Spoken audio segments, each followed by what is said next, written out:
سیدنا فاروق اعظم رضی اللہ تعالیٰ عنہ تشریف لائے، دیگر صحابہ بھی بیٹھے ہیں۔ عرض کیا اللہ کے محبوب، مسلمان بچیاں جب کنویں سے پانی بھرنے کے لیے جاتی ہیں تو غیر مسلم انہیں دیکھتے ہیں،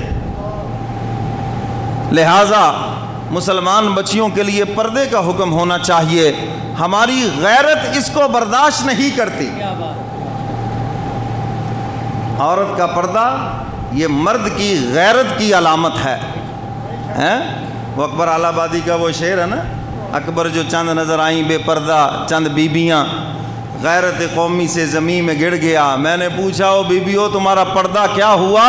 کہنے لگی وہ عقل پہ مردوں کے پڑ گیا، مردوں کی عقل پہ پردہ پڑ گیا ہے۔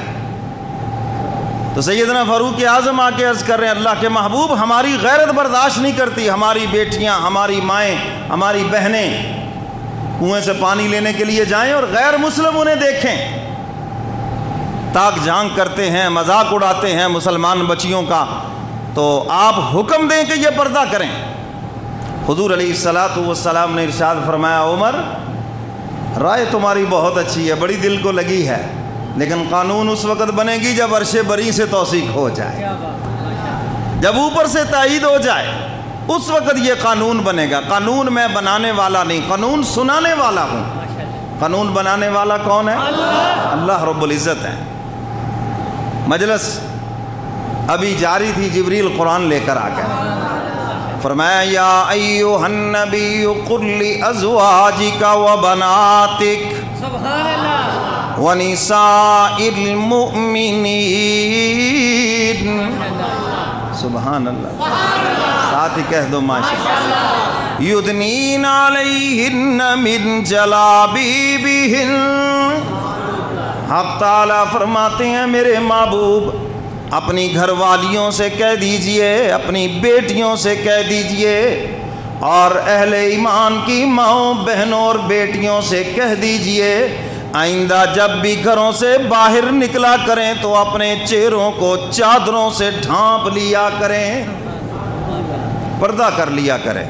اور حق تعالیٰ فرماتے ہیں ان کا گھروں سے بے پرد ہو کر باہر آنا فرش پر تیرے عمر کی غیرت برداشت نہیں کرتی، عرش پر تیرے معبود کی بھی غیرت برداشت نہیں کرتی۔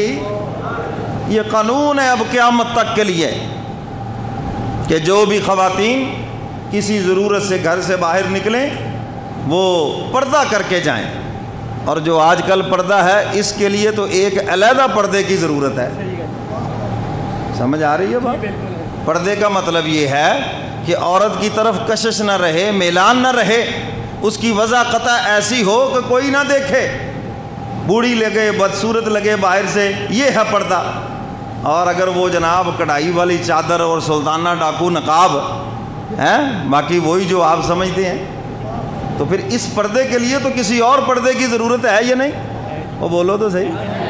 ہاں، تو پردے کا تو مقصد ہی پورا نہ ہوا، یا تو وہ سادہ برقع ہو یا آج کل جو برقع ہے وہی ہو، تو اس کی طرف میلان نہ رہے، کشش نہ رہے۔ اور اگر وہ اتنی خوبصورت چادریں اوپر ڈالی جائیں اور کشش اور بھی زیادہ بڑھا دی جائے تو پھر بھئی یہ پردہ تو نہ ہوا، یہ تو عقل پہ پردہ پڑنے والی بات ہے، اور یہ قیامت تک کے لیے ہے۔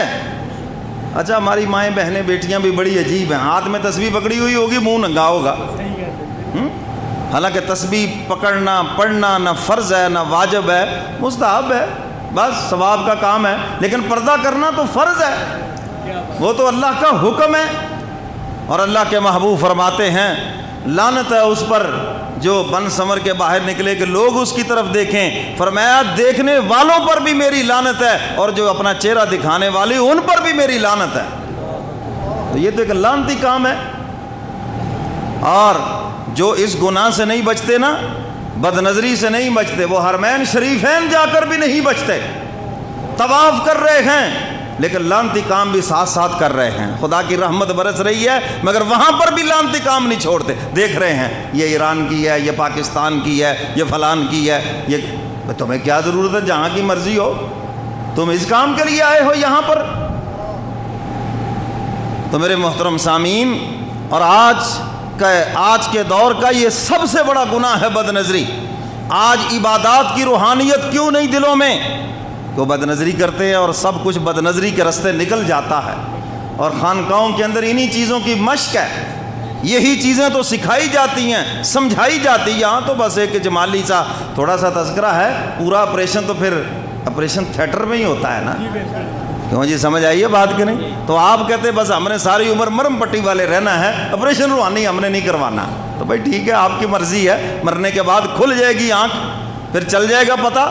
یعلم خائنۃ الاعین وما تخفی الصدور، اللہ فرماتے میں تمہارے سینوں کی چوریاں جانتا ہوں، تمہارے آنکھوں کی خیانت کو جانتا ہوں۔ یہ جو تو چھپ کے کرتا ہے اہل جہاں سے، یہ جو تو چھپ کے کرتا ہے اہل جہاں سے، کوئی دیکھتا ہے تجھے آسماں سے۔ وہ تو دیکھ رہے ہیں نا جی، ہیں بہن بہن کہہ کر جو تمہارے دل کے اندر خیالات ہیں وہ تو جانتے ہیں نا۔ بیٹی بیٹی کہہ کر جو تم دیکھ رہے ہو اور جو اس کو چھو رہے ہو، جو کچھ تمہارے سینوں میں گندگی ہے وہ تو جانتا ہے کہ نہیں جانتا؟ تو میرے محترم سامعین، آج کے دور کا یہ سب سے بڑا گناہ ہے، اور جس کی وجہ سے کسی عبادت کا نور دل میں نہیں، چاہے وہ 50 سال کا نمازی ہے، 70 سال کا نمازی ہے، چاہے وہ تہجد گزار ہے، اگر وہ بد نظری سے نہیں بچتا اس کے دل میں کوئی عبادت کا نور نہیں ہے، خالی ہے وہ اندر سے، پھول ہے مگر بغیر خوشبو کے ہے، کیونکہ ہم نے اس کی مشق ہی نہیں کی، ہم نے اس گناہ کو چھوڑنے کی کوشش ہی نہیں کی۔ یہ کبیرہ گناہ ہے، بڑے گناہوں میں سے ہے۔ تو خیر بات دور نکل گئی کہ سیدنا فاروق اعظم کی رائے عرش بری سے قرآن بن کر آئی، کہہ دو سبحان اللہ۔